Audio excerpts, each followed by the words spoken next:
අයිබෝන් කොහොමද ටික දවසකට පස්සා මං අදාවේ අද ගෑල්ල තියෙන ඔන් රනිං ෂූ එක මේක ඇවිල්ලා ඔන් ක්ලව්ඩවේ කියන කාණ්ඩයට තමයි අයත් වෙන්නේ ඒගොල්ලන්ගේ කලැබරේෂන් එකක් තමයි මේක ඇවිල්ලා ජපානයේ තියෙන නෙපෙන්තිස් කියන සමාගමත් එක්ක කලැබරේට් කරලා හදපු ෂූ එකක් තමයි මේ තියෙන්නේ සාමාන්‍යයෙන් ඔගොල්ලන්ට ලේසියෙන් අහන්න හම්බෙන්නේ ජපානය සහ ස්විට්සර්ලන්තේ එකතු වෙලා යමක් ඩිසයින් කරා කියලා අමාන්‍ය වොච් ඉන්ඩස්ට්‍රී එකේ නම් දෙගොල්ලෝ අතර ලොකු තරගයක් එහෙමත් තියෙනවා.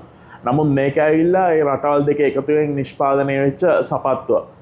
ඔන් බ්‍රෑන්ඩ් එක ගැන ඔයගොල්ලෝ දන්නවා නම් දන්නවා මේක 2010 තමයි මේ බ්‍රෑන්ඩ් එක මුලින්ම ලෝකයට හඳුන්වා දෙන්නේ මේ Nike, Adidas, New Balance වගේ නෙවෙයි ටිකක් පසු කාලීනව මේ ලෝකයට ආපු බ්‍රෑන්ඩ් එකක් තමයි ඔන් රනින් කියන බ්‍රෑන්ඩ් එක.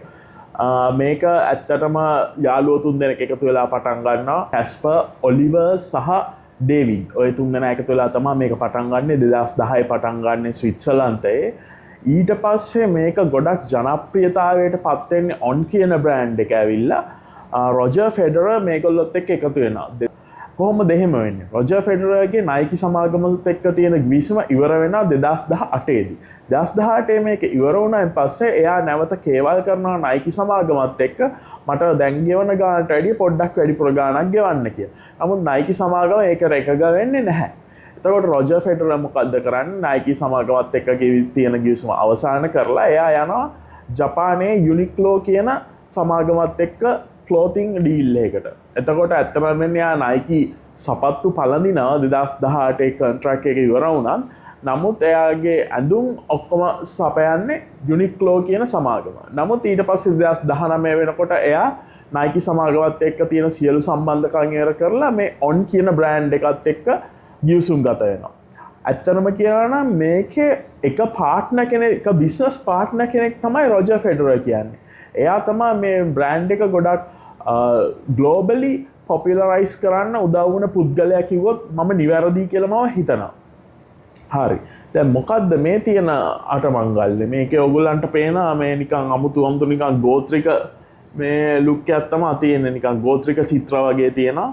ඊට පස්සේ ඔයගොල්ලෝ මෙහා පිටිපස්සෙන් බැලුවොත් ඔයගොල්ලෝ රොබින් හුඩ් බලලා ඇතිනේ. රොබින් හුඩ් එකේ අර නිකන් හර්න් ද හන්ටර් කියලා ඩයල් එකක් ඉන්නා මතකද? අර මේ කට්ටිය රාබොන්නේ හර්න් ප්‍රොටෙක්ටර්ස් කියලා. අන්න ඒ මිනිස්සයාගේ වගේ මූණ තියෙනවා. හරි අපි ඒ ගැන කතා කරමු. නෙපෙන්තිස් සමාගමේ තියෙනවා South to West 8 කියලා බ්‍රෑන්ඩ් එකක්. මේගොල්ලෝ ගොඩක් කරන්නේ outdoor clothing. ඒගොල්ලෝ එකතු වෙලා තමයි මේ සපත්තු දෙක 2022 එළියට දාන්නේ. මේක ගැන ඉතින් විශේෂයෙන් මුකුත් කියන්න දෙයක් නැහැ. ඇත්තටම ලස්සන සපත්තු දෙයක්. මේක මම ඇත්තටම ගොඩක් පාවිච්චි කරන සපත්තු දෙයක්. මම මේක ගත්තේ 2023. ඔයගොල්ලෝ දන්නා මම කොහෙන්ද සපත්තු ගන්න කියලා. ගොඩක් දුරට මම ගෝට් එකෙන් තමයි ගත්තේ. මේකත් ගෝට් එකෙන් ගත්ත ෂූ එකක්. ඇත්තටම මට ඒ දවස්වල මේක ගන්න වියදම් වුණේ $114ක්. මං හිතන්නේ රුපියල් 35000කට ආසන්න ප්‍රමාණයක් කියලා මං හිතනවා. මට හරියටම ගණන් මතක නැහැ. ඒ ඇවිල්ලා shipping සහ සපත්තුවේ වටිනාකම දෙකම එකතුව තමයි 114ක් උනේ. Nike Adidas වලට වැඩිය පොඩ්ඩක් on සපත්තුව ගාන වැඩි. එතකොට මට ඒ දවස්වල ආසාවක් තිබ්බා මේ on කියන shoe එකක් ගන්න. මම ඊට පස්සේ මොකද කරේ ගෝට් එකට ගිහිල්ලා on කියලා තියෙන ගණන් අඩුම shoe එක බැලුවා. ඊට පස්සේ මට මේක හම්බුණා. ඒක නිසා මම මේක ගත්තා. පසු කාලීනව තමයි මම දැනගත්තේ මේක ටිකක් විශේෂ සපත්තු දෙයක් කියලා. ඇත්තටම මේක මම ගොඩක් දාන සපත්තු දෙකක්. ඊයේ පෙරේදත් මම එළියට යනකොට මේක දාගෙන ගියා. මාර කම්ෆර්ටබල් සපත්තු දෙයක් කියන්න ඕනේ. ඔයගොල්ලන්ට පේනවා මේක මේ පොඩක් හිල් වගේ ස්වභාවයක් තියෙනවා අවුට්සෝල් එකේ. ඒක ඇවිල්ලා මේකේ ලස්සන කතාවක් තියෙනවා. මේක ඇවිල්ලා ඔය ඔලිව කියන හාදයා දවසක් මල් පැලවලට වතුර දාලා ඉන්නකොට මිනිහට හිටලා තියෙනවා දැන් මේ හෝස් එකේ තියෙන්නේ මේ බටේ කපලා මම සපත්තුවක අඩියකට ගැහුවොත් මොන වගේ කම්ෆර්ටබල් වෙයිද කියලා. ඊට පස්සේ මෙයා මොකද කරන්නේ දවසක් ඕක try කරලා බලනවා. එහෙම තමයි මේ සපත්තුවේ ආරම්භය සිද්ධ වෙලා තියෙන්නේ. ඒක ටිකක් අතුරු කතාවක්. ඊට පස්සේ ඒක නිසා තමයි මේ සපත්තු ගොඩක් ඒ වගේ. හැම එකේම නෙවෙයි. ගොඩක් on shoes වල ඔයාලට බලා ගන්න පුළුවන් මේ වගේ හිල් තියෙන එකක්. අනිත් එක අනිත් නිකන් දැනුම පොතට යමක් මේගොල්ලන්ගේ හැම සපත්තුවක්ම නිකන් cloud කියන මේ එකකින් කලව් කියන නමෙන් තමයි පටන් ගන්න. දැන් මේක ඇවිල්ලා කලව් අවේ කියලා. ඊට පස්සේ කලව් 6 කියලා තියෙනවා. හොම එන ලයින් අප් එකක් තියෙනවා.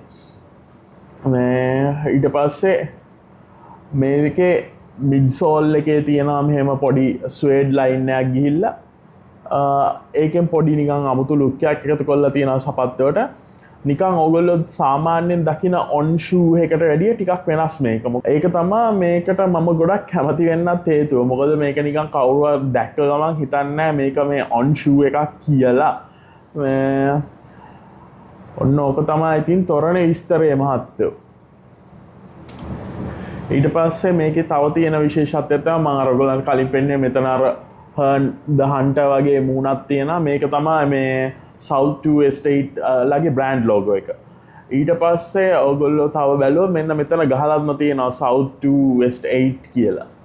අනිත් එක මේකේ මේ ඔයගොල්ලෝ බැලුවොත් මෙතන පොඩි ලේස් මැකනිසම් එක ටිකක් සාපේක්ෂව වෙනස්. මේ මගේ අර තියෙන අනිත් සපත්තුත් එක්ක බැලුවම මේකේ ගැට ගහන්න දෙයක් නැහැ. මේකේ මේ පොඩ්ඩක් මේක මෙතනින් මෙහෙම ඇඩ්ජස්ට් කරන්න තියෙන උඩ පහළ කරලා.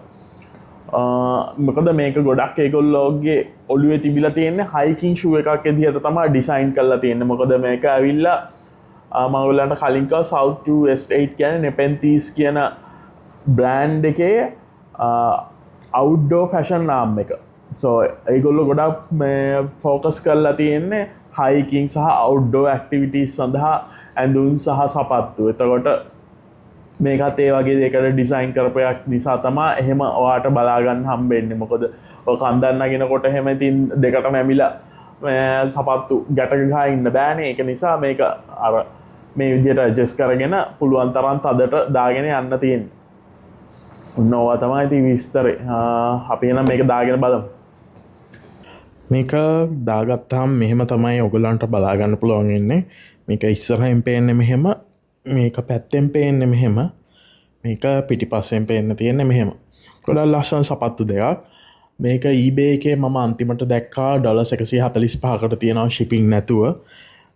ඊට පස්සේ GOAT එකේ ඇත්තටම දැනට බලා ගන්න නැහැ මේක. ඊට පස්සේ StockX එකෙන් මට හොයාගන්න බැරි වුණා.